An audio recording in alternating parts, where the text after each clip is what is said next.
Hello everyone, my name is Vrindy Spencer, and through my self-directed education at Quest University, I study the question, what conditions optimize a sense of belonging?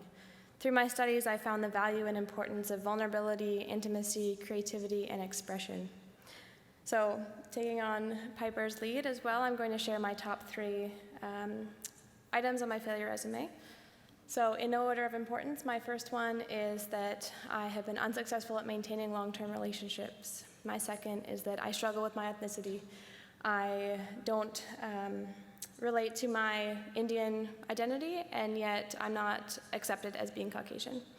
And finally, I pushed for adding a few positions to the student council this past year, and I was elected to be the first Minister of Health and Wellness, and because I was burnt out with academics and co-curricular activities, I didn't get to do the role justice. So two failures that I managed to take off of my resume in just the past couple years was firstly that I determined my self-worth based on the grades that I achieved in classrooms and how I performed, and secondly that I felt that the education system had failed me. So in 15 years, I went to 9 different schools. I tried public and fine arts, IB, AP, a huge variety, and I ended up at Quest, which is a very tiny liberal arts school in Squamish, BC.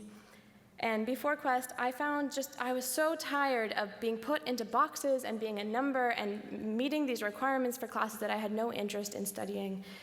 And attending Quest struck a chord with me. It was like the conductors put down their batons and had us form a drum circle. We are told to find our heart songs and then left to our own devices. We simultaneously take solos, testing our own voice by exploring the range we can master. But we are never alone as we listen for those around us that push us forward while being backups if we miss a beat.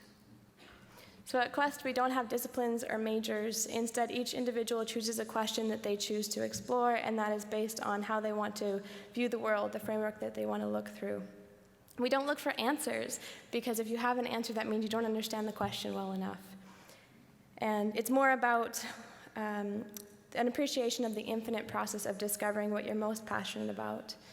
So my question is, what conditions optimize a sense of belonging? And I've had to redefine the definition of belonging so that it now means, for my question, the perception that you're a part of something that embraces you for being authentic.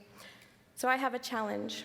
I would like to ask you all to orchestrate your own questions. It doesn't need to be something that encapsulates all of your interests, but instead is something that how you want to frame your view of the world. And I would also like to challenge you, another challenge on top of that one, would to be to play the instrument that best support the melodies of others in your teaching, learning, and life communities. Thank you.